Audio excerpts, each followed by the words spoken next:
నమస్తే.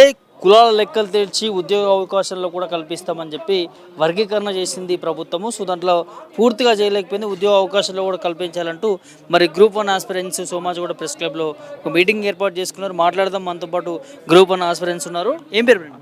నా పేరు డానియల్. ఆ, నేను నేను జనగాం నుంచి వెళ్ళి గ్రూప్ 1 ఆస్పిరెంట్స్ని గత 7 ఇయర్స్ నుంచి వెళ్ళి కూడా యూపీఎస్సీ ప్రిపేర్ అవుతున్నాను. నేను group 1 prelims first time government, Telangana government after a long time పెట్టింది ప్రిలిమ్స్. అది హైకోర్టు కొట్టేసింది. సెకండ్ టైం ప్రిలిమ్స్ పెట్టింది, సెకండ్ టైం కొట్టేసింది. థర్డ్ టైము ఇప్పుడు రేవంత్ రెడ్డి గారు ప్రభుత్వం వచ్చిన తర్వాత, కాంగ్రెస్ ప్రభుత్వం వచ్చిన తర్వాత పెట్టింది, నిర్వహించింది ప్రిలిమ్స్ మేము రాసిన తర్వాత మెయిన్స్ ఉంటుంది. దానికి మెయిన్స్ కంటే ముందే సుప్రీంకోర్టు ఎస్సీ వర్గీకరణను అమలు చేయొచ్చు రాష్ట్రాలు అని చెప్పేసి చెప్పింది. రాష్ట్రాలలో అన్ని రాష్ట్రాలలో కూడా తెలంగాణ రాష్ట్రం అనేది రేవంత్ రెడ్డి గారు అసెంబ్లీ ముందు వచ్చి సబ్ కేటగరైజేషన్ మేము మీకు చేస్తాము, గత నోటిఫికేషన్లో కూడా దీన్ని అమలు చేస్తామని చెప్పేసి చెప్పినా కూడా ఇప్పుడు మాకు అమలు జరగట్లేదు. మెయిన్స్ అయిపోయింది.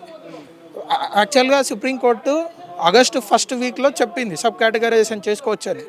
మేము మెయిన్స్ రాసింది, గ్రూప్ 1 మెయిన్స్ రాసింది అక్టోబర్ 21 నుంచి వెళ్ళి 27 వరకు. మెయిన్స్ రాసాం. మెయిన్స్ రాసిన తర్వాత మొన్న రిజల్ట్స్ వచ్చింది మార్చ్ 10కి. After a long time, after 4 months తర్వాత రిజల్ట్స్ వచ్చింది. మరి సబ్ కేటగరైజేషన్ అమలు జరుగుతుంది ఖచ్చితంగా. అది టీజీపీఎస్సీకి ఉన్న డిస్క్రిషనరీ పవర్, ఖచ్చితంగా జరుగుతుంది. అది ప్రభుత్వం చేతిలో, కాన్స్టిట్యూషనల్ బాడీ టీజీపీఎస్సీ చేతిలో ఉంది. మీరు ఎందుకు చేయట్లేదో మాకు అర్థం అవ్వట్లేదు. అది ఒకవేళ చేస్తే మాకు, మాదిగ కులాలకు, ఉపకులాలకు అది వర్గీకరణ అమలు చేస్తే మా బిడ్డలు బాగుపడతారు, నేను బాగుపడతా. నేను మెయిన్స్ రాశాను, నాకు మంచి మార్క్స్ వచ్చాయి. సో మీరు అమలు చేస్తే నాలాంటి వ్యక్తికి ఉద్యోగం వస్తుంది, వేరే వాళ్ళ లాంటికి, వేరే మధ్యతరగతి కావచ్చు, చిన్న చాలా పూర్ వల్నరబుల్ సెక్షన్స్ కూడా మంచిగా జాబ్ వచ్చి వాళ్ళ కుటుంబాలు బాగుపడేటందుకు అవకాశం ఉంది. కాబట్టి వర్గీకరణ అమలు చేయవలసిందిగా ప్రభుత్వాన్ని, టీజీపీఎస్సీని నేను కోరుతున్నాను. ఇంకొకటి ఏంటంటే, ఎవాల్యుయేషన్ ప్రాసెస్లో చాలా మిస్టేక్స్ జరిగాయి. చాలా మిస్టేక్స్ జరిగాయి. జేఎల్గా అపాయింట్ అయిన వాళ్ళు, జూనియర్ లెక్చరర్గా అపాయింట్ అయిన వాళ్ళు డిఎల్ ప్రమోషన్గా, ఒక్కసారి డిఎల్గా ప్రమోషన్కి వచ్చిన వాళ్ళు ఎవాల్యుయేషన్ చేశారు. మా డిమాండ్ ఏంటంటే, ఎవాల్యుయేషన్ సరిగ్గా కాలేదు. జేఎల్ డిఎల్తోని ఎవాల్యుయేషన్ ప్రాసెస్ అనేది చేశారు టీజీపీఎస్సీ వాళ్ళు, చైర్మన్ వాళ్ళు.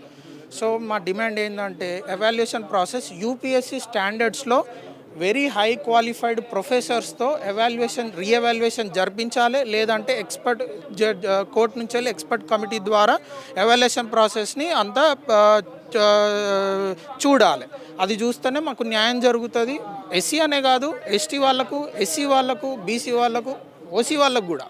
నేను చెప్తుంది ఏంటంటే, ఎవాల్యుయేషన్ ప్రాసెస్ కరెక్ట్గా జరుగుతాయి. యూపీఎస్సీ స్టాండర్డ్స్ పరంగా కరెక్ట్ జరగలేదని మీ ఆరోపణలు? ఎస్, కరెక్ట్ జరగలేదు అది యూపీఎస్సీ. ఎందుకంటే యూపీఎస్సీ ఇంటర్వ్యూ అయిన అభ్యర్థులు కూడా దీంట్లో ఎస్ఏలో చాలా తక్కువ మార్క్స్ వచ్చాయి, 45 వచ్చాయి, కొంతమందికి 50 వచ్చాయి.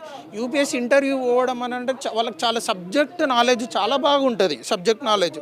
సో దీంట్లో టీజీపీఎస్సీ గ్రూప్ 1 మెయిన్స్లో చాలా తక్కువ మార్క్స్ వచ్చాయి. ఇది మేము ఎలా అర్థం చేసుకోవాలి? దిద్దిన వాళ్ళు అర్థం కాలేదా?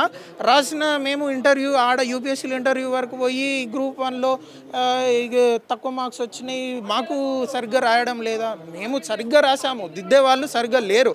సో దీన్ని నేనేం చెప్తున్నా అంటే, యూపీఎస్సీ స్టాండర్డ్స్లో ఫాలో కావాలి ఎవాల్యుయేషన్ ప్రాసెస్.